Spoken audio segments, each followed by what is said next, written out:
কিছু বিষয় হলো ইলমি ইখতিলাফ। ইলমি ইখতিলাফকে কেন্দ্র করে উম্মতের মধ্যে ফাটল হয় না, বরং উম্মার মধ্যে সহজতা তৈরি হয়। যেমন এখানে যারা আছেন অধিকাংশই হয়তো নিজেদেরকে পরিচয় দেবেন ইমাম আবু হানিফা রাহিমাহুল্লাহর অনুসারী নামে, কিন্তু আপনার কানে যদি আসে কেউ ইমাম শাফিঈ, ইমাম মালিক, ইমাম আহমদ বিন হাম্বল রাহিমাহুল্লাহর সাথে বেয়াদবি করেছে, আপনি কিন্তু মুখ বন্ধ করে রাখবেন না, বরং প্রকাশ্যে তার বিরুদ্ধে প্রতিবাদে নেমে পড়বেন। যেমনি ভাবে আমরা কালেমা পড়ি মুহাম্মদুর রাসূলুল্লাহ সাল্লাল্লাহু আলাইহি ওয়াসাল্লামের নামে লা ইলাহা ইল্লাল্লাহ মুহাম্মদুর রাসূলুল্লাহ, কিন্তু কেউ যদি আল্লাহ তাআলার আগের কোন নবী কোন রাসূলকে নিয়ে ব্যঙ্গ করে বিদ্রুপ করে, আমরা চুপ করে বসে থাকি না, বরং তার বিরুদ্ধে প্রতিবাদ করা এবং তাকে তার প্রাপ্য শাস্তি বুঝিয়ে দেওয়াকে নিজেদের জন্য ফরজ মনে করি। যার কারণে এই বছর শিক্ষা সিলেবাসে যখন এইটার ইংলিশ বইয়ের মধ্যে নবী সুলাইমান আলাইহিস সালামের ব্যঙ্গচিত্র এঁকেছে, ব্যঙ্গ করার নিয়তে আঁকুক অথবা অন্য কোনো নিয়তে আঁকুক, কিন্তু ফতোয়া তো স্বীকৃত কোন নবীর কার্টুন আঁকা জায়েজ আছে? কেউ যদি কোন নবীর কার্টুন আঁকে তো নবীর মর্যাদা বাড়ে না, তার মানহানি হয়।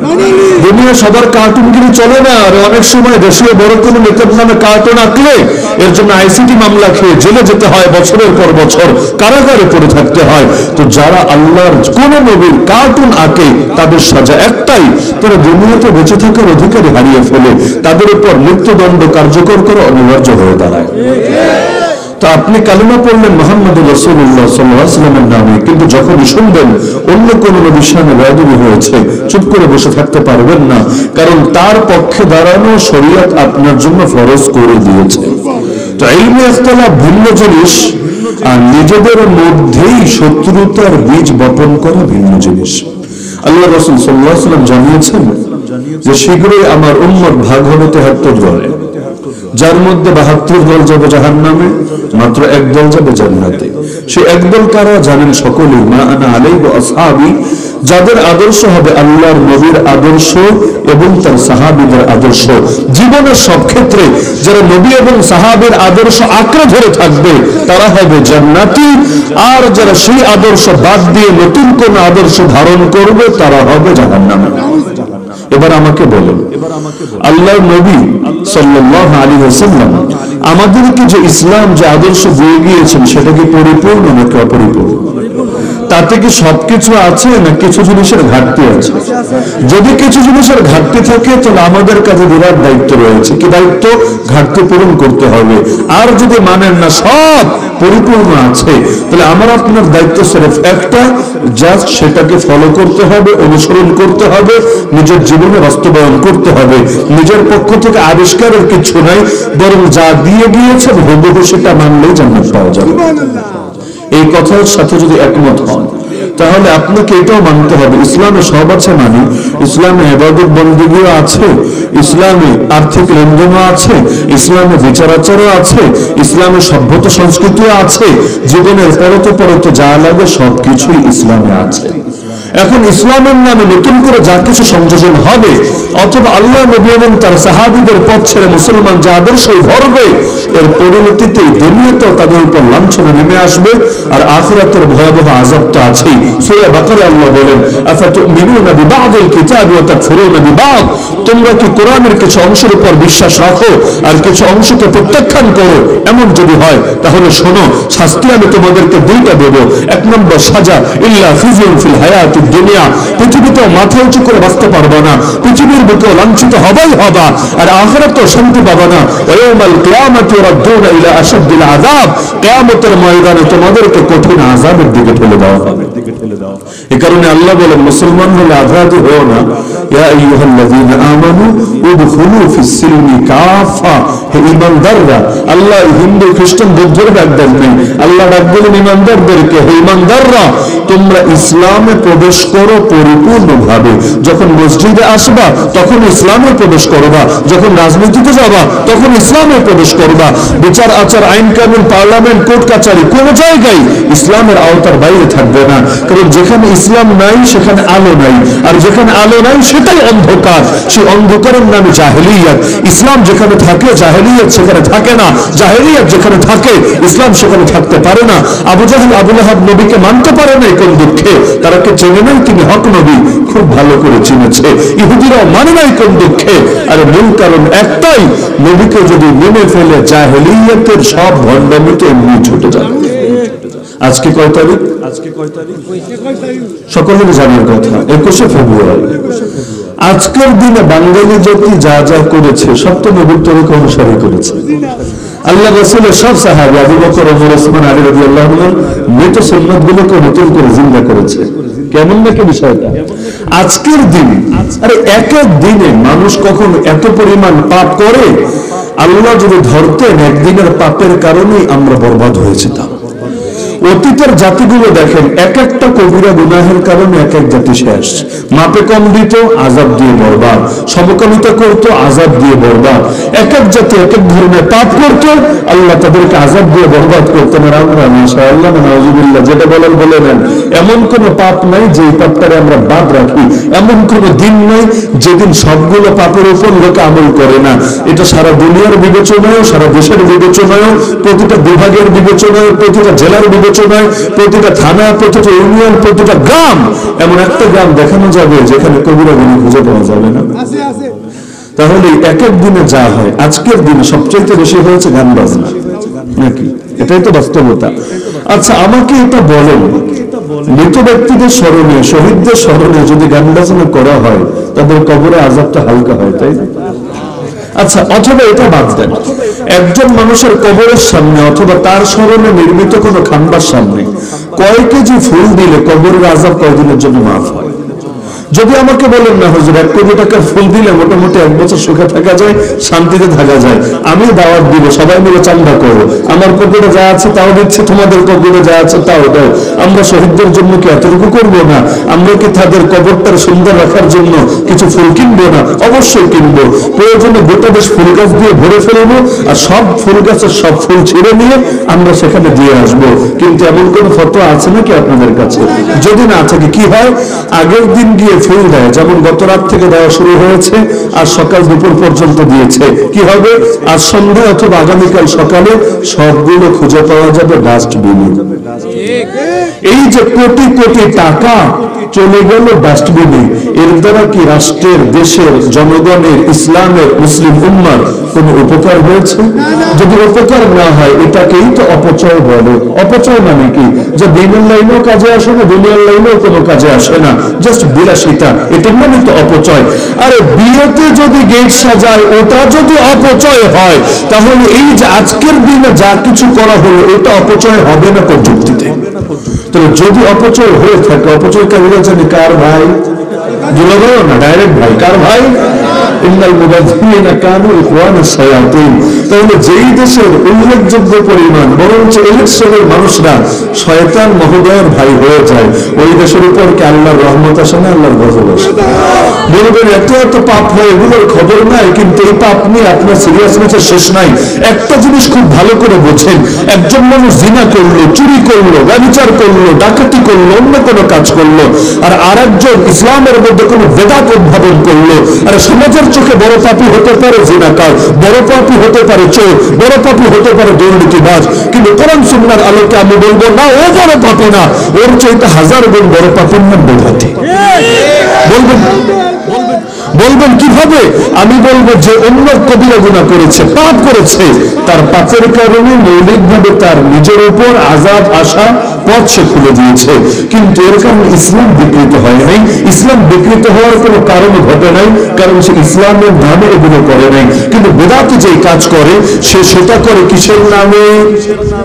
ইসলামের নামে, ইবাদতের নামে। সে যদি এটাকে চুরি ডাকাতের ব্যাপারে করে আমাদের কোনো সে নাই, আর সে যদি এটাকে কোনো শয়তানের নামে করে আমাদের মন্তব্য করার কিছু নাই। কিন্তু নাম যদি দেয় ইসলামের আর কাজ যদি করে কুফরের, এর দ্বারা কি ইসলামের ক্ষতি হয় না লাভ হয়?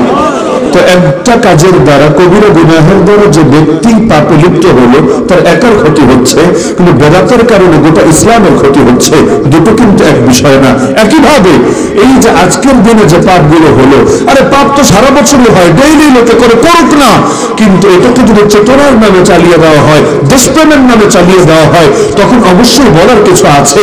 কারণ এটাই যদি হয় দেশপ্রেমের মানদণ্ড, তাহলে আল্লাহ নবীর কি দেশপ্রেম ছিল না? আল্লাহ নবীর কি তার মাটির প্রতি কোনো দায় দায়িত্ব কোনো কিছু ছিল না?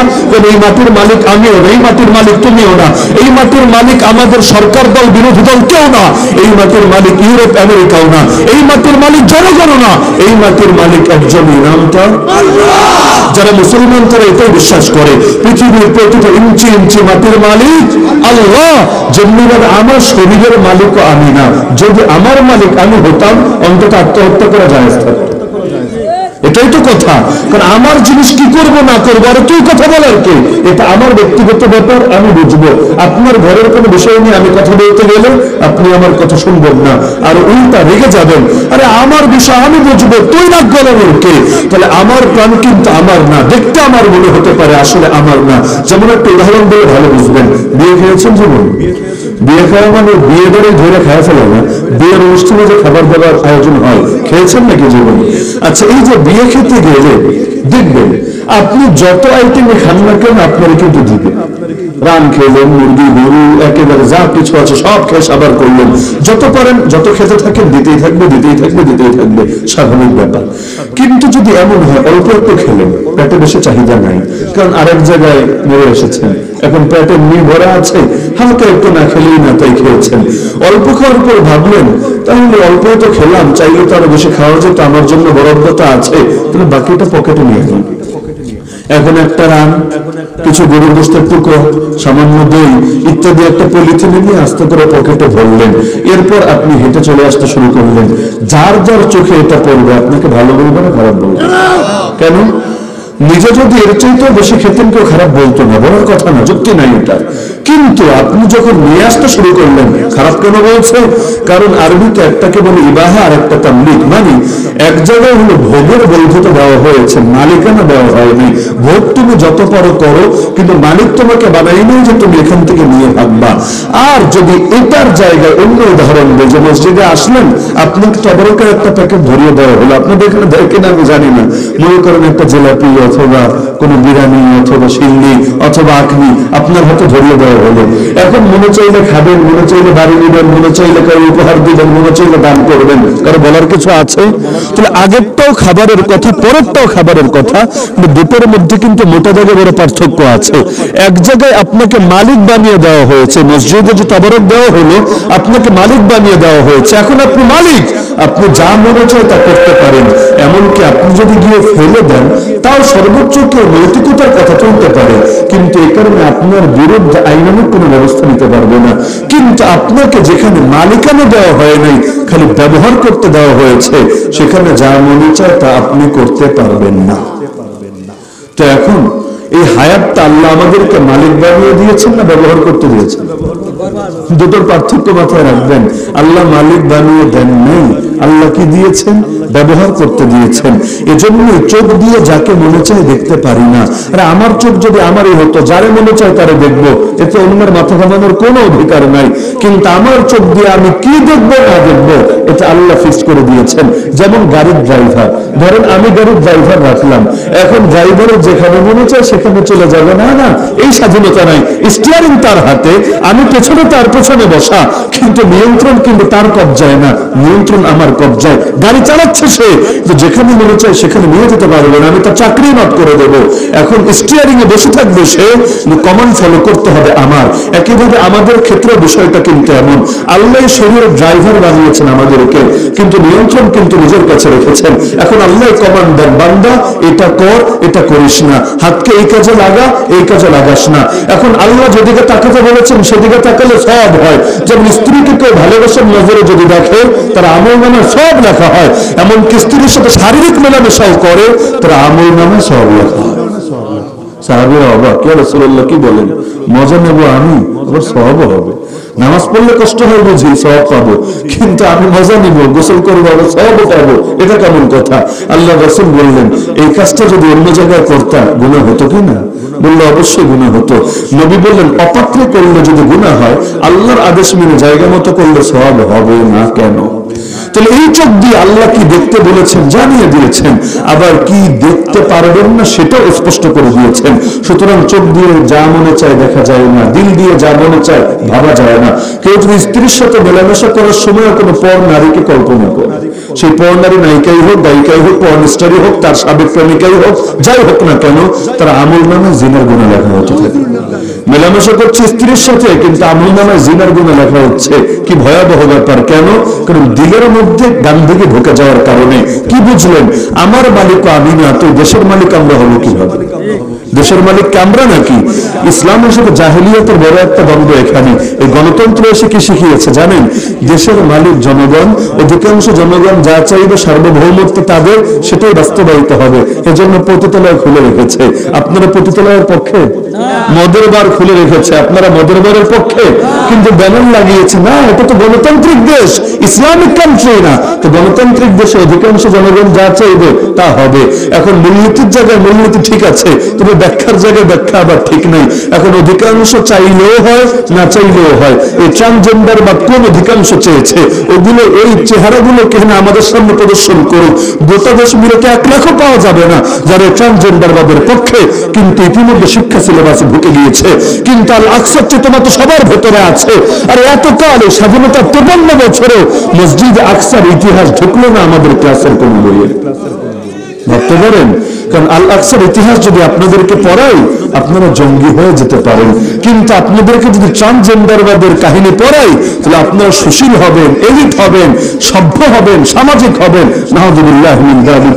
এখন অধিকাংশের চাওয়া লাগে না, জোর করে চাপিয়ে দেওয়া হয় অধিকাংশের কাঁধে অল্প কিছু মানুষের মূল্যায়নকে।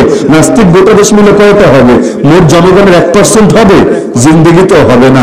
কিন্তু নাস্তিকদের এক একটা হুঙ্কারে পুরো দেশ কেঁপে ওঠে।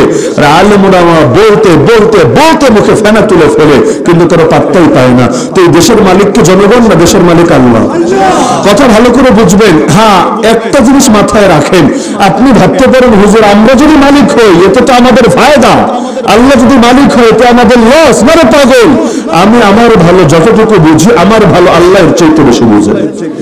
ছোট বাচ্চারা অনেক কাজ করতে চায়, ভালো বুঝেই, কিন্তু বাবা মা করতে দেয় না। কারণ বাবা মা জানে এই কাজ তার জন্য উপকারী না, কিন্তু সে তো ছোট, বোঝে না।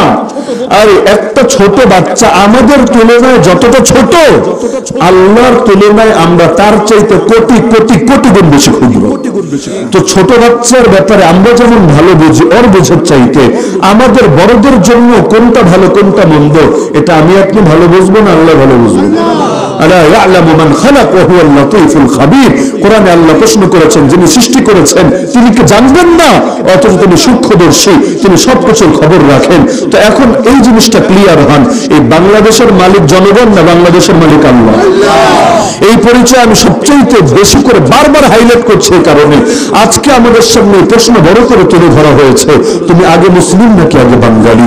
এই প্রশ্ন, এটা কোনো শিরিক বেদাত, এমন এক ক্যাটাগরির প্রশ্ন যেটা সির্ফ ব্যক্তিগত কোনো বিষয়ের সঙ্গে সম্পর্ক না, এই দেশের প্রতিটা মানুষের ঈমানের সঙ্গে সম্পর্ক। ঈমানে যদি বাঁচাতে না পারেন, আমল দিয়ে কিচ্ছু হবে না। আমল কাউকে জান্নাতে দেবে না যদি ঈমানের মধ্যে শিরিক ঢোকে। আপনারা বলেন আগে মুসলমান না আগে বাঙালি? বলেন না আগে মুসলমান না আগে বাঙালি? যাদের যাদের মুখ বন্ধ, আর আগে বাঙালি পরে মুসলমান। আগে মুসলমান না আগে বাঙালি? আল্লাহর নবী আগে মুসলমান ছিলেন না আগে মক্কি? যদি বলেন না আগে মক্কি, মানে নবী তো বাঙালি হবেন না, আগে মক্কি পরে মুসলমান, তাহলে মক্কা ছাড়লেন কেন? কোন দুঃখে মক্কা ছেড়েছেন বলেন? নবী যদি মক্কায় থাকতে চাইতেন থাকতে পারতেন কিনা? কেউ ফুলের আচরণ লাগতো না তার গায়ে, কাতার গোটা দূরের কথা। খালি একটা কাজ করলেই হতো, ইসলামের দাওয়াতটা বন্ধ রাখলেই চলতো, ব্যাস। আল্লাহ নবীর একটা দুশমনও থাকতো না মক্কায়। কিন্তু মক্কা ছেড়েছেন না ইসলাম ছেড়েছেন? কাবা ছেড়েছেন না ইসলাম ছেড়েছেন? কারণ মুসলমান সব ছাড়তে পারে আল্লাহর জন্য, আল্লাহকে ছাড়তে পারে না কোনো কিছুর জন্য। আগে মুসলমান না আগে বাঙালি? কথা ক্লিয়ার করেন, আগে মুসলমান না আগে বাঙালি? যদি আগে মুসলমান হই, ইসলাম কি বলেছে দেখবো আগে, আমার বাঙালিত্ব কি বলে দেখবো পরে। আমার বাঙালিত্ব যদি বলে নির্দিষ্ট দিন আসলে খাম্বার সামনে গিয়ে পুজো দিতে হবে, কিন্তু ইসলাম বলে না, ইবাদত দিতে হবে একমাত্র আল্লাহকে। ইয়্যাকা না'বুদু ওয়া ইয়্যাকা নাস্তাঈন। তাহলে অ্যাজ আ মুসলিম আমি কখনোই নিজেকে নত করতে পারি না, না খাম্বার সামনে, না কোনো পীরের সামনে, না কোনো কবরের সামনে, না কোনো মূর্তির সামনে। এই কপাল যদি নত করতে হয়, নত করব একজনের সামনে, নাম তার আল্লাহ। একমত সবাই আমার সাথে? না হলে যদি এই কথার সাথে একমত না হন, জীবনে সূরা ফাতিহা ইয়্যাকা না'বুদু ওয়া ইয়্যাকা নাস্তাঈন এই আয়াত পড়ার কোনো নৈতিক অধিকারই আপনি রাখেন না। কারণ আল্লাহর সামনে দাঁড়িয়ে বলবেন, আল্লাহ ইবাদত করি একমাত্র তোমারই, সাহায্য চাই একমাত্র তোমার কাছে, কিন্তু বাস্তব জীবনে করবেন উল্টোটা। তো মুখে আর কাজে যার মিলে না তারই মুনাফিক বলে। সম্প্রতি আপনারা দেখার কথা, এক ভণ্ড এক মাজারে গিয়েছে কয়েকটা এসএসসি পরীক্ষার্থীকে নিয়ে। সেখানে গিয়ে দরবারে শায়িত থাকা পীর সাহেবের কাছে সাহায্য চায় নাই। বাবা, ও বাবা, তোমার কাছে নিয়ে এসেছি ছেলেদেরকে, ওদের সব পাপকে তুমি মাফ করে দাও। বাহ, এখন বাবাই হয়ে গেছে পাপ মাফের মালিক। শুধু পাপ মাফ না, ওদেরকে পরীক্ষায় কামিয়াব বানিয়ে দাও, সফল করে দাও। এখন সময়ে সময়ে এই যে সাহায্য চাচ্ছে, এমনকি আমার বিরুদ্ধে সাহায্য চায়নি, এই যে ওহাবিরা আমার পিছনে লেগেছে, এই সময় আমার চ্যালেঞ্জ পর্যন্ত দিয়েছে, বাবা, ও বাবা, তুমি আমার সাহায্য করো। আচ্ছা, সাহায্য করার মালিক কি বাপের না? বাপের সামনে, বাস্তবিক বাপ হোক আর পীর বাপ হোক, সন্তান বা মুরিদ যদি মারা যায়, দুনিয়ার কোন বাপ বা পীর আছে আল্লাহর হাত থেকে তারা হেফাজত করতে পারবে? যদিও ক্ষমতা থাকতো, অন্তত তারা মরতো না, মালাকুল মাউতের হাত থেকে নিজের চিরকাল সেফে রাখতো। তো এখন আল্লাহর সামনে দাঁড়িয়ে বলবে, ইবাদত করি তোমার, সাহায্য চাই তোমার কাছে, কিন্তু বাস্তব জীবনে গিয়ে সাহায্য চাইবে বাপের কাছে। বাবা, বিয়ে হয়েছে 12 বছর, এই মেয়েটার বাচ্চা হয় না, তুমি একটা বাচ্চা দিয়ে দিও। কিভাবে দিবে? ডাটা কেবল দিয়ে নাকি ব্লুটুথ দিয়ে, হটস্পট দিয়ে, ওয়াইফাই দিয়ে, শেয়ার দিয়ে দিবেটা কিভাবে? নাকি কবরের মধ্যে প্যাম্পাস পরে, ডায়াপার পরে অনেকগুলো বাচ্চা আছে, চাইলে কবর এক কোনা দিয়ে ফুটা করে ঠাস ঠাস ঠাস ঠাস করে ছুড়ে মারবে, আর মহিলার পেটের মধ্যে গিয়ে ঢুকবে, এরপর 9 মাস 10 মাস পর বাচ্চা বেরিয়ে আসবে।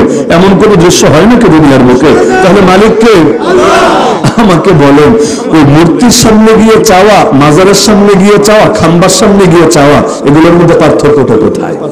মূর্তিও কিন্তু কোনো না কোনো জিনিসের প্রতিনিধিত্ব করে। কার মূর্তি? রামের মূর্তি, কৃষ্ণের মূর্তি, ভগবানের মূর্তি, অমুকের মূর্তি, তমুকের মূর্তি। এখন মূর্তির কাছে চায় মানে পাথরের কাছে চায় তা না, বরঞ্চ এটা যার প্রতিনিধিত্ব করছে তার কাছে চাচ্ছে, রাম আমাকে দাও, কৃষ্ণ আমাকে দাও। এই দেখেন না, চট্টগ্রাম কোর্টে দাঁড়িয়ে জয় শ্রীরামের স্লোগান দেয় নাই কেন? আমরা তো আল্লাহু আকবার, নারায়ে তাকবীরের স্লোগান। কারণ আমরা বিশ্বাস করি সাহায্য করার মতো একজনই আছেন, নাম তার আল্লাহ। যখন আল্লাহকে আমরা বড় বলে ঘোষণা দেই, আমাদের অন্তরে শক্তি বেড়ে যায়। তখন আমরা দিলে দিলে এই বিশ্বাসে পোষণ করি, পৃথিবীর কোনো শক্তি নাই আমাকে দমিয়ে দিবে যদি আল্লাহ থাকে আমার সাথে। আমরা যেমন আল্লাহু আকবার বলে শক্তি অনুভব করি, ওরা তো জয় শ্রীরাম বলে শক্তি অনুভব করে। তো এখন প্রত্যেকের বাক্য তো ভিন্ন। তো এখন যদি ওরা মূর্তির সামনে গিয়ে চাইলে শিরিক হয়, আপনি চাইলে শিরিক হবে না কোন যুক্তিতে? তাহলে এই যে খাম্বার সামনে গিয়ে প্রার্থনা, কেউ মারা গেলে 1 মিনিট সোজা হয়ে দাঁড়িয়ে থেকে শোক প্রকাশ করা। আচ্ছা, 1 মিনিট দাঁড়ায় থাকলে কি, বসে থাকলে কি, শুয়ে থাকলে কি, ঠ্যাং দুটো উপরে দিয়ে মাথাটা নিচে দিয়ে থাকলে কি? এর দ্বারা কবরের আযাব মাফ হওয়ার কোনো কিছু আছে নাকি? এগুলো কি নবীর তরিকা? যদি কেউ প্রমাণ করতে পারে নবীর তরিকা, মাথার উপরে গ্রহণ করে নেব। আর যদি প্রমাণ করতে না পারে যে এটা নবীর তরিকা, এটা জীবনেও প্রমাণ করতে না পারে, তাহলে এগুলোকে পায়ের তলায় পিষে ফেলবে। এটাই কথা। কারণ নবীর তরিকাই আমাদের তরিকা। কালেমা পড়েছে যার নামে, আদর্শ নিব তার থেকে। আর যখন মেনে নিয়েছেন নবীর আদর্শ পরিপূর্ণ, তো পরিপূর্ণ আদর্শ ছেড়ে এই দুনিয়ার মিসকিনদের পেছনে ঘুর ঘুর করে ঘুরতে হবে কোন দুঃখে? আরে ব্যক্তিগত আমলের ত্রুটি থাকতেই পারে, আমারও আছে, আপনারও আছে, সবার আছে। তো ব্যক্তিগত আমল তো ব্যক্তিগত আমল, তাই বলে আমরা আল্লাহর সাথে তো গাদ্দারি করতে পারি না, নবীর সাথে তো খেয়ানত করতে পারি না। আল্লাহ এবং তার রাসূলের প্রশ্নে আমরা কোনো আপোষই করতে রাজি না। সুতরাং প্রত্যেকের করণীয় কি? জাস্ট 2টা করণীয়। 1 নম্বর করণীয়, প্রত্যেককে সজাগ সচেতন হতে হবেই হবে। এমন এক জামানায় আমরা চোখ বন্ধ করে রাখলে জাতি ধরে আপনাকে আগুনে ফেলে দেবে। এখানে যদি বাঁচতে চান চোখ কান খোলা রেখেই বাঁচতে হবে। ঈমান চোর ঢুকে গেছে সমাজের পরতে পরতে। এখন ব্যানার তো সবারই হক ব্যানার, কে বা নিজেকে ভণ্ড আর বাতিল দাবি করে। সবাই বলে আসো আমার কাছে, জান্নাতের টিকিট দেবো তোমাকে, আমার জাহাজে ওঠো, তোমাকে আমি নাবিক হয়ে চালিয়ে চালিয়ে নিয়ে ঢুকিয়ে দেবো জান্নাতে। দাবি করতে তো টাকা লাগে না। ট্রান্সজেন্ডাররা দেখেন না, ছেলে হয়ে মেয়ে দাবি করে, মেয়ে হয়ে ছেলে দাবি করে। তো ছেলে হয়ে যদি মেয়ে দাবি করতে পারে, ভণ্ড হয়ে নিজের হক্কানি দাবি করতে পারবে না কেন? তো দাবি সবাই করে, এগুলো হলো ট্রান্স ভণ্ড, এমন না। কারণ ওরা ভণ্ড হয়েছে পুরোপুরি ভণ্ড হয়, ভণ্ডের নামে ভণ্ড হয়, তাহলে তো আর ঝামেলা থাকে না। কিন্তু একদিকে হলো করবে ভণ্ডামি, আর একদিকে নাম দিবে হক্কানি, তাহলে না এই কুল না ওই কুল। পুরোই যেন উট পাখি। উট পাখিকে যদি বলে আকাশে ওর, বলে আমি উড়বো কিভাবে, আমি তো উট। বলে ঠিক আছে, তাহলে পিঠে বোঝা বহন কর। বলে আমি বোঝা বহন করবো কিভাবে, আমি তো পাখি, না আছে এই কুলে না আছে ওই কুলে, ধরি মাছ না ছুঁই পানি, এরকম হালত হয়ে গিয়েছে। সুতরাং এক নম্বরে সজাগ এবং সচেতন হতে হবেই হবে। এজন্য যেই কাজটা আপনাদেরকে করতে হবে সেটা হলো আল্লাহর ওয়াস্তে ফরজে আইন পরিমাণ ইলম হাসিল করতে হবে। যতটুকু ইলম না জানলে কোনটা ঈমান কোনটা কুফর, কোনটা তাওহীদ কোনটা শিরক চিনবেনই না, বুঝবেনই না। এতটুকু ইলম যদি হাসিল না করেন, এই জামানায় ঈমান নিয়ে কবরে যেতে পারবেন না। আল্লাহ নবী এমনি বলেন নাই ফরজে আইন তালাবুল ইলমি ফরিদাতুন আলা কুল্লি মুসলিম, মৌলিক জ্ঞান অর্জন করা প্রত্যেকটা মুসলমানের উপর ফরজে আইন। কেন? এটা না থাকলে নিজের অজান্তেই সে বাতিলের পেছনে ছুটতে শুরু করবে। যেমন আপনি যদি একবার উযু করেন, মরণ পর্যন্ত উযু থাকে তো নাকি? তাহলে কি হয়? কখনো এমন হয় পুষ্করণী থেকে উযু করে মসজিদে আসতে পারেন নাই, মাঝে আস্তে করে জিনিস বের হয়ে গেছে। এখন আপনি কিন্তু যতই শীত থাকুক, যতই কষ্ট হোক, মসজিদে না ঢুকে আবারও যাবেন, আবারও কষ্ট করে ঠান্ডা পানি দিয়ে উযু করে মসজিদে আসবেন। কেন? আপনি জানেন এই জিনিস বের হলে, আস্তে হোক জোরে হোক, গন্ধ আসুক গন্ধ না আসুক, এই জিনিস বের হলে উযু থাকে না, উযু ভেঙে যায়, আপনি জানেন। এ কারণে কিন্তু আপনি ভুলটা করেন নাই, ভুল থেকে নিজেকে হেফাজত করেছেন। আপনি ঘুমিয়ে পড়েছেন, ঘুমিয়ে স্বপ্ন দেখে ফেলেছেন, শুয়ে শুয়ে এদিক সেদিক জগতে বহু সফর করে এসেছেন। ঘুম থেকে উঠে কি নামাজে দাঁড়িয়ে যাবেন নাকি আগে উযু করবেন? কেন? আপনি জানেন যে ঘুমিয়ে গেলে উযু থাকে না, উযু ভেঙে যায়। তো এখন যে জানে কোন কোন কাজে উযু ভাঙে, আর সে না উযুর ব্যাপারে সচেতন থাকতে পারবে। এখন যদি আমি আপনাদেরকে জিজ্ঞাসা করি, হাত তুলে বলেন দেখি, কয়জনে জানেন ঈমান ভঙ্গের কারণ কি কি, কোন কোন কথায় ঈমান ভাঙে, কোন কোন কাজে ঈমান ভাঙে, কোন কোন বিশ্বাসে ঈমান ভাঙে? আমি যদি জিজ্ঞাসা করি, কি ধারণা অধিকাংশ হাত তুলতে পারবে? তো যদি নাই জানেন কোন কাজে ঈমান যায়, কোন কথায় ঈমান যায়, কোন বিশ্বাসে ঈমান যায়, আপনি মুসলমান আছে কিনা এনশিওর করবেন কিভাবে? আরে চাপার জোর দিয়ে কখনো ঈমান কুফর সাব্যস্ত হয় না, বাহুর বল দিয়ে ঈমান কুফর সাব্যস্ত হয় না।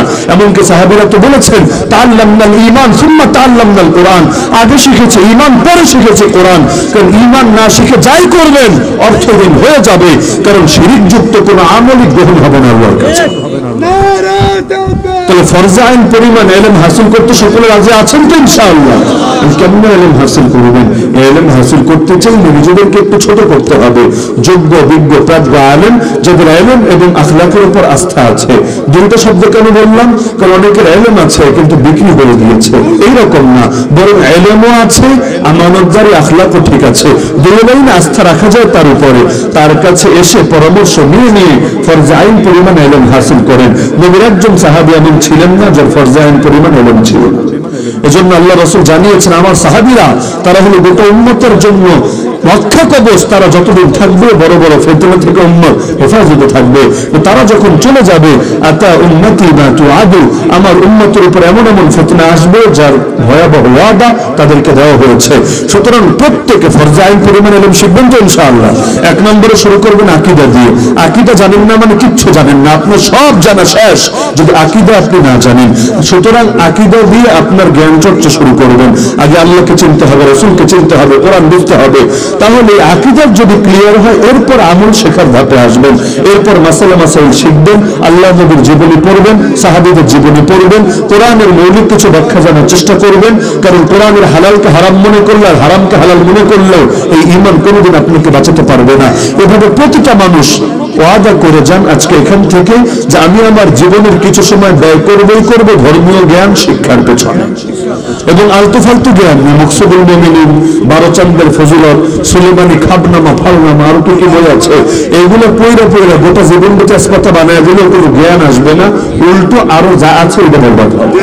তো সুতরাং কম শিখেন, বেশি শিখেন, ভালো উৎস থেকে শিখবেন, যাতে করে আর্সেনিক যুক্ত পানি খেলে স্বাস্থ্যের অনেক লাভ হয়, তাই না? পানির অপর নাম জীবন। এখন আর্সেনিক যুক্ত পানি খেলেও তো জীবনের অনেক লাভ হয় নাকি লস হয়? তো পানি খেতে হবে ভালো পানি, কম খান বেশি খান এতে লাভ হবে, কিন্তু 2 নম্বরটা খেতে গেলে লাভের জায়গায় আরো লস হবে। অনেক সময় নির্দিষ্ট এক দলের লোকেরা ওই সকালে যখন মিষ্টি বানায়, মিষ্টির সঙ্গে একটু মিশায় দেয় আর কি মিশায়? গরুর চুনা। তো 1-2 ফোঁটা মিশায় দেয়, বরকতের নিয়তে মিশায়। আপনারা যেমন গোলাপ জল মিশান, এই মিশান সেই মিশান, বরকতের নিয়তে মিশায় দেয়, কিন্তু 1-2 ফোঁটা মিশালে বাকিটাও কি আর খাওয়া যায় না। সুতরাং 1 নম্বর কাজ, আমাদেরকে সজাগ হতে হবে, আমাদেরকে চক্ষুষ্মান হতে হবে। এর জন্য ইলম শিখতে সবাই রাজি আছেন তো ইনশাআল্লাহ? আল্লাহর রাস্তায় যে সার্কেলের হন, ওলামায়ে কেরামের কাছে এসে ইলম শেখেন। তবে এমন আলেমকে সিলেক্ট করেন যার 2টা জিনিসে আছে, এমন ইলম যার উপর আস্থা রাখা যায়, আর এমন দিনদারি, এমন আখলাক, এমন আমানতদারি যার উপর আস্থা রাখা যায়, যে গাদ্দারি করবে না আপনার সাথে, নিজের ভুলভাল শেখাবে না আপনাকে, মনে থাকবে তো ইনশাআল্লাহ। আর 2 নম্বর কাজ হলো, যা বুঝেছেন বাল্লিগু আন্নি ওয়ালাউ আয়া, এটা গোপন রাখবেন না, এটাকে ছড়িয়ে দিতে হবে। আমরা যদি না জাগি না, কেমনে সকাল হবে? তোমার ছেলে জাগলে গোমা, রাত পোহাবে তবে। বাতিলরা কিন্তু বসে নাই, আমরা ঘুমাচ্ছি না ডেকে ডেকে, কিন্তু ঘরের চতুর্দিকে আগুন লেগে গেছে। হিন্দুত্ববাদীরা কিভাবে আমাদের পেছনে লেগেছে দেখেন, নাস্তিক্যবাদীরা কিভাবে আমাদের পেছনে লেগেছে দেখেন, কাদিয়ানরা কিভাবে এই যে 99টা ইজতেমা করলো দিনে দুপুরে প্রকাশ্যে, কিভাবে বুঝি নিয়ে আল্লাহ নবীর সামনে গোস্তাখি করলো বাংলার জমিনে বসে। একটাবার চোখ খুলে দেখেন, আর হিজবুত তাওহীদরা নোয়াখালী সোনাইমুড়িতে মসজিদ একটা বানিয়ে শহীদ মসজিদ নাম দিয়ে দিনে দুপুরে সেখানে তাদের এই কুফর শিরকি মতবাদ প্রকাশ্যে প্রচার করে যাচ্ছে যে ডাকছে, আর কে তার মুখ বন্ধ রেখেছে? তো সব ভণ্ডরা ওদের বাতিল দাওয়াত গণহারে প্রচার করছে। এখন হকপন্থীরা যদি বসে থাকি, এমন একটা হালত হবে, যেদিন বুঝবো সেদিন বুঝে আর কোনো লাভ হবে না। ইসকন নামটা আপনারা কয় বছর আগে শুনেছেন? তাহলে বলো না, 6 বছর 7 বছর, এর চাইতে খুব বেশি আগে কয়জন শুনেছেন? কিন্তু বাংলাদেশে ওদের কাজ কবে থেকে, কিভাবে তারা তৃণমূলে গণহারে ছড়িয়ে গিয়েছে এক নীরব ধামাকা, নীরব বিপ্লবের মাধ্যমে। তাও তো একটা চিঠির দ্বারা প্রকাশ হয়েছিল ষড়যন্ত্র, ওটা না হলে কয়জনে জানতো তাদের বাস্তবতা? এই যে নও-মুসলিম যারা হচ্ছে, কি পরিমাণ পেরেশানিতে পড়তে হচ্ছে। এমনি তো আমরা নও-মুসলিমদেরকে ভিক্ষুক বানিয়ে ছেড়েছি, ভিক্ষুক। এত মুসলমান যেই দেশে 10 জন 20 জন 100 জন 200 জন মুসলিমের দায়িত্ব নিতে পারে না, কোন সংগঠন এটার জন্য কাজ করার জন্য আলাদা নাই, যেদেরকে সম্পূর্ণ দায়িত্ব নিজেদের কাছে তুলে দিয়ে আইনি লড়াই হোক আর সামাজিক টিকে থাকার লড়াই হোক, সবকিছু করবে, প্রয়োজনে গোটা জাতিকে নিয়ে ময়দানে নেমে লড়াই করবে। কারণ একজন মুসলমানকে হেফাজত করার জন্য অতীতে 1000 জনের রক্ত ঝরানোর ইতিহাস আমাদের আছে। তো একদিকে তো আমরা আগ থেকে ভিক্ষুক বানিয়ে ছেড়েছি, কিন্তু এখন দেখা যাচ্ছে যারা নও-মুসলিম হচ্ছে, ভারতে যেমন লাভ জিহাদ এই স্লোগান দিয়ে আর কত কত মুসলমানকে মেরেছে, জুলুম করেছে, শহীদ করেছে, সে আজের তামাশা বাংলার জমিনও শুরু করে দিয়েছে। এই দেশে প্রকাশ্যে এখন জয় শ্রীরাম স্লোগান হয়, প্রকাশ্যে এখন একটা মুসলিম ধর, এরপরেরটা আমার মুখে আসতে চায় না, কি বিকৃষ্ট উস্কানিমূলক স্লোগান প্রকাশ্যে দেওয়া হয়। অথচ এই জাতীয় বাক্য কোনো মুসলমান ভুলেও যদি কখনো কোনো চিপায় চাপায় দাঁড়িয়ে বলতো, এতক্ষণে দেখতেন আসমান জমিন সব গরম হয়ে গেছে। প্রকাশ্যে কিভাবে উস্কানি দেয় বড় বড় কোম্পানির মালিকরা। শ্যামল কোম্পানির মালিক বলে নাই যে যতদিন এই দেশ ভারত না হবে আমি আর ভারতে যাব না। তাহলে এর চাইতে দেশটাকে বিক্রি করে দেওয়ার চাইতে বড় ষড়যন্ত্র কি হয়? কিন্তু কি হয়েছে, একজন দুজন হুজুর 19 বলতে গিয়ে 20 বলে ফেললে বছরের পর বছর কারাগারে পড়ে থাকা লাগে। তো যে আচরণ চোরের সাথে হয় না, ডাকাতের সাথে হয় না, ধর্ষকের সাথে হয় না, খুনির সাথে হয় না, এর চাইতে বেশি বেয়াদবিমূলক আচরণ তাদের সাথে করা হয়ে থাকে। সুস্থ সবল মানুষগুলো হুইল চেয়ারে পড়ে যায়, কোমরে গরুর রশি লাগিয়ে টেনে বিছড়ে তুলে নিয়ে যায়। তো এখন আমাদেরকে জাগতে হবে, না হলে বাতিল আমাদেরকে একেবারে বরবাদ করে ছাড়বে। আমরা জাগি, কিন্তু বড় দেরিতে জাগি, যখন আর করার কিছুই থাকে না। এক একটা ফিতনা, এই যে ট্রান্সজেন্ডারবাদ শিক্ষা সিলেবাসে ঢুকেছে, তারপর আপনারা প্রতিবাদ শুরু করেছেন। কিন্তু আমাকে বলেন, শিক্ষা সিলেবাসে ঢুকলো কিভাবে? কতকাল আগ থেকে তাহলে এর প্রস্তুতি শুরু হয়েছে? নিজেদের লোকগুলোকে শিক্ষা গবেষণার কোন কোন জায়গায় নিয়ে বসিয়েছে? টাকা দিয়েই করুক, অথবা এদেরকে আগ থেকেই গড়ে তুলে তৃণমূল থেকে ওই পর্যায়ে নিয়ে যাক, দিনে দীর্ঘমেয়াদী প্ল্যান তো অবশ্যই 1 বছর দিয়ে ঢুকে বান্দর তত্ত্ব, 1 বছর ট্রানজেন্ডার বাদ, আগামী জানুয়ারির অপেক্ষায় আবার কোন মাস্টারি ঢুকবে। আর ভার্সিটিতে কি পড়ে এটা তো আমাদের হুজুররা জানে। এখনো কিন্তু আমাদের প্রতিবাদ সীমাবদ্ধ, আত্মসমালোচনা হিসেবে বলছি, প্রতিবাদ সীমাবদ্ধ স্কুল আর কলেজের সিলেবাস নিয়ে। আল্লাহর কসম করে বলছি, স্কুল আর কলেজে যে শিরকে পড়ানো হচ্ছে এর চাইতে 1000 গুণ বেশি শয়তানি পড়া ভার্সিটিতে আরো বহু আগ থেকে পড়ানো হচ্ছে। কিন্তু এটা নিয়ে বলার কোনো গরজ নেই। হ্যাঁ বলবো, আর 2-4 বছর যাক, এমন এক সময় বলবো যখন বললেও কিছু করার থাকবে না। বাংলাদেশের অশিক্ষিত মানুষের মধ্যে হুজুরদের মহব্বতকারী কয়জন আছে আর শিক্ষিত শ্রেণীর মধ্যে কয়জন আছে, দুটো তুলনা করলে বের করতে পারবেন। এই অশিক্ষিত মূর্খ মানুষের মধ্যে কয়টা নাস্তিকের নাম আমাকে বলতে পারবেন? কথা বুঝতে পারছেন? অশিক্ষিত গ্রামের খেটে খাওয়া মূর্খ সূর্খ মানুষ, আর তাদের হয়তো আমলে ত্রুটি আছে, তাদের জানাই হয়তো ভুল আছে, অনেকে না জেনে বেদাতি হয়ে গিয়েছে, এমনটা দেখাতে পারবেন। কিন্তু নাস্তিক হয়েছে এমন নজির কয়টা দেখাতে পারবেন? কিন্তু বড় বড় শিক্ষিতরা কোন পথে পা বাড়াচ্ছে? গণহারে তারা আলেম ওলামার দুশমনে পরিণত হয়ে গিয়েছে। নামই শুনতে পারে না কওমি মাদ্রাসা, নামই শুনতে পারে না ওয়াজ মাহফিলে। এমন ওয়াজ মাহফিলে চাঁদা কালেকশন করতে যারা যান, এইরকম কোন এলিটের কাছে গেলে অভিজ্ঞতা কি হয় আমার বলে দেওয়া লাগবে না, আপনাদের জানা আছে। কারো কামাই 20,000, কিন্তু বিলটা এত বড়, গেলে 2,000 আপনারা ধরিয়ে দিবে। আর কিছু আছে এরকম সুশিক্ষিত আর প্রশিক্ষিত 2 কোটি টাকা কামাই, গেলে তো আপনাকে কিছু দিবেন, এমন নিকৃষ্ট কথা দিয়ে আপনাকে আঘাত করবে, আপনার ইচ্ছা হবে পাল্লা একটা ভাঙা থানা ধরিয়ে দেওয়ার সামনে, কারণ ওর মতো ফকির ওর মতো দ্বিতীয় মনে একটাও জিনিস। তো এই যে আমাদের লোকেরা আমাদের দুশমনে পরিণত হচ্ছে, এই জিনিসটার পরিণতি কিন্তু ভালো হবে না। আমি শুরুতেই বলেছি, কাফের আমাদের দুশমন আগেও ছিল, এখনো আছে। নবীর জামানায় তারা নবীকে শান্তি দেয়নি, কিন্তু এটা যতটা টেনশনের কারণ।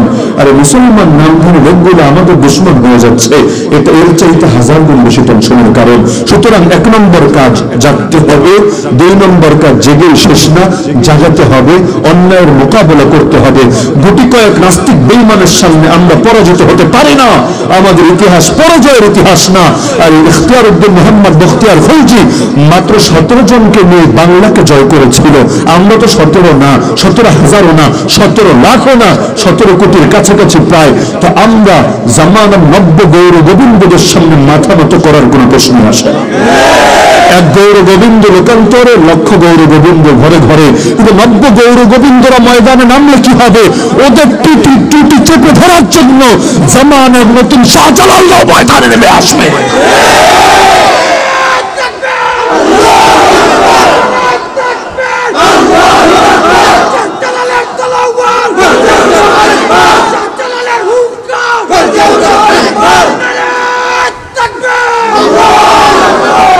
সুতরাং খুব বেশি সজাগ হন, খুব বেশি সোচ্চার হন।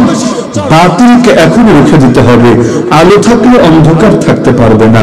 এই যে আলো জ্বলে গেছে, এখন যদি রাতে আসে সমস্যা নাই, এই জায়গায় অন্ধকার আসবে না। কিন্তু আলো নিভে গেলে অন্ধকারকে দাওয়াত দিয়ে আনতে হবে না, ইনভাইট করা লাগবে না, আপনি চলে আসবে। সুতরাং যেই পরিমাণ আলো জ্বালাবেন ওই পরিমাণ অন্ধকার সমাজ থেকে বিতাড়িত হবে। এই নওজওয়ানরা, আপনারা হলেন সমাজের মেরুদণ্ড, আপনারা জেগে ওঠেন, সোজা হয়ে যান, গোটা শরীরে সোজা থাকবে। আর আপনারা বেঁকে গেলে গোটা শরীরে বেঁকে যাবে। সুতরাং এই এলাকা থেকেই শুরু করেন না যে আমরা জিন্দা থাকতে এই এলাকায় কোনো শিরক, কোনো বিদআত, কোনো জাহেলিয়াত, ইসলাম আর মুসলিম উম্মার কোনো দুশমনি এখানে আমরা হতে দেব না। এর জন্য যদি জান দেওয়া লাগে জান দেব। বাংলার জমিনকে নিয়ে ওরা নীল নকশা এঁকেছে, আকুক না। কিন্তু যতদিন আমরা জিন্দা আছি ওদের এই মিশনকে কিছুতেই সফল হতে দিতে পারি না। সফল করতে হলে আমাদের লাশের উপর পাড়া দিয়ে যাবে, এতে সমস্যার কিছু নাই। এখন ওরাও বড় টেনশনে থাকে। গতকাল কাচুয়া বয়ান করেছে, কাচুয়া চিনেন? চুনারীঘাটের একটা জায়গা কাচুয়া, ওখানে মাদ্রাসা আছে, হুসাইনিয়া কওমিয়া মাদ্রাসা, স্থানীয়ভাবে খোঁজ নিয়ে দেখতে পারেন। আমি গাড়িতে ওঠার একটু পরেই আরেক কর্তৃপক্ষ যারা দাওয়াত দিতে এসেছে পার্শ্ববর্তী মাহফিলে, রানীগাঁও তাফসীর মাহফিল, আমাকে ওই কর্তৃপক্ষ জানালো ফোনে যে হুজুর এক সাংবাদিক আমার বেশ ঘনিষ্ঠ এবং ক্লোজ এখানে উপস্থিত ছিল, আপনাকে মহব্বত করে, সে আমাকে জানিয়েছে ব্যক্তিগতভাবে সে চেনে এমন 2 জন ইসকন সদস্য আপনার বয়ানে থেকে পুরো বয়ান রেকর্ড করেছে। আলোচনার পুরো বিষয়বস্তু এগুলোই ছিল, কিন্তু উপস্থিত থেকে পুরোটা রেকর্ড করেছে। তার মানে কোন পর্যায়ে তাদের সচেতনতা তৈরি হয়েছে। যখন আলোচনা শুরু হয়েছে কেউ না কেউ হয়তো খবর বাইপাস করেছে এসে সাক্ষ্য রাখার জন্য, অথচ সব আলোচনা মিডিয়ায় নাই। আমরা তো চোরাগুপ্তা কোনো আলোচনা করি না যে আমরা আড়ালে একরূপ বাইরে একরূপ, না, দরজা জানালা লাগিয়ে যা বলি কোটি মানুষের সামনে তা বলার হিম্মত রাখি। ভয় তো অবশ্যই করি, কিন্তু একজনকে, নামটা আল্লাহ, কারণ কপালে আল্লাহ যা লিখে রেখেছেন তা হবে, এর বাইরে কিচ্ছু হবে না। কোন বুলেটের গায়ে আমার নাম লেখা না থাকলে যতই ব্রাশ ফায়ার দেওয়া হোক, কোন বুলেট আমার প্রাণ নিতে পারবে। হায়াত মৌতের মালিককে, বাতিলের সামনে মাথা নত করার কি আছে? তো ওরা তো সচেতন, সজাগ, সোচ্চার। আজকে গোটা দুনিয়া ইহুদিদের নিয়ন্ত্রণে, কিন্তু নীল নকশা আঁকা হয়েছে বেশি না মাত্র 200 বছর আগে। কি পরিমাণ দীর্ঘমেয়াদী প্ল্যান নিয়ে ধৈর্যের সাথে কাজ করেছে, আমাদের ওভাবে কাজ করা লাগবে না? তো সুতরাং এখন থেকে হিম্মত নিয়ে নেমে পড়েন। যতদিন ভেতরে প্রাণ আছে, যতদিন ধমনীতে রক্ত প্রবাহিত হবে, কোন বাতিলকে আমরা কোমর সোজা করে দাঁড়াতে দিবই না। আমরা যদি না থেকে ভিন্ন কথা, আমাদের লাশের উপর পাড়া দিয়ে যা মনে চায় করুক গিয়ে, সেটার দায়িত্ব আমাদের না। কিন্তু আমরা বেঁচে থাকতে এই কপাল আল্লাহ ছাড়া কারো সামনে মতো করবো না। আর সন্তান যদি এতিম হয় হবে, স্ত্রী যদি বিধবা হয় হবে, মায়ের কোল খালি হলে হবে, কিন্তু বাতিলের বিরুদ্ধে আমরণ লড়াই চলবেই চলবে। মনে থাকবে তো ইনশাআল্লাহ। প্রত্যেকেরই দরকার আছে, যারা এলেন তারও দরকার, যা জাগতিক বিদ্যা তারও দরকার। কেউ বসে থাকবেন না। যার যা সামর্থ্য আছে সব বাতিল, বেদাতি হোক, শিরিককারী হোক, এই সমস্ত হিন্দুত্ববাদী, নাস্তিক্যবাদী যেই হোক না কেন, হিন্দু ভিন্ন জিনিস, হিন্দুত্ববাদ ভিন্ন জিনিস, মাথায় রেখেন, মিলায় ফেলবেন না। যেমন মুজাহিদ ভিন্ন জিনিস আর সন্ত্রাসী ভিন্ন জিনিস, দুইটা কি এক? ইহুদি ভিন্ন জিনিস, জায়নবাদী ভিন্ন জিনিস। হিন্দু ধর্ম ভিন্ন জিনিস, হিন্দুত্ববাদ ভিন্ন জিনিস। আমি হিন্দু ধর্ম নিয়ে কিছু বলেছি না, কিন্তু হিন্দুত্ববাদ এটাকে যারা ছড়িয়ে দিতে চায় জমিনে, অবশ্যই ওদের সাথে আমাদের বোঝাপড়া করতে হবে। আমরা কারো গায়ে পড়ে লাগতে চাই না, কিন্তু কেউ যদি গায়ে পড়ে লাগতে যায় তাহলে ছেড়ে দেওয়ার কোনো সুযোগ আমরা দিই না। সুতরাং প্রস্তুত তো ইনশাআল্লাহ। সুতরাং সব যুবকরা কাজে নেমে পড়েন, সবাই কাজে নেমে পড়েন। আপনারা প্রত্যেকে মিলে কাজ করবেন, দশের লাঠি একের বোঝা। চেষ্টা করেন আপনারা থাকতে যাতে এলাকায় কোনো শয়তানি না থাকে। মনে থাকবে তো ইনশাআল্লাহ। দিনের লাইনে প্রতিযোগিতা করেন, কার চাইতে কে দিনের জন্য বেশি অবদান রাখতে পারেন প্রতিযোগিতা করেন। ইনশাআল্লাহ জিন্দেগি দামি হয়ে যাবে দিনের জন্য কিছু করতে পারলে। তাহলে দামি হবে কি দিয়ে? বডি দিয়ে দামি হওয়া যাবে না আল্লাহর কাছে, চেহারা দিয়ে হওয়া যাবে না। দিনের জন্য যে যা করবে সেটাই নাজাতের জরিয়া হবে ইনশাআল্লাহ।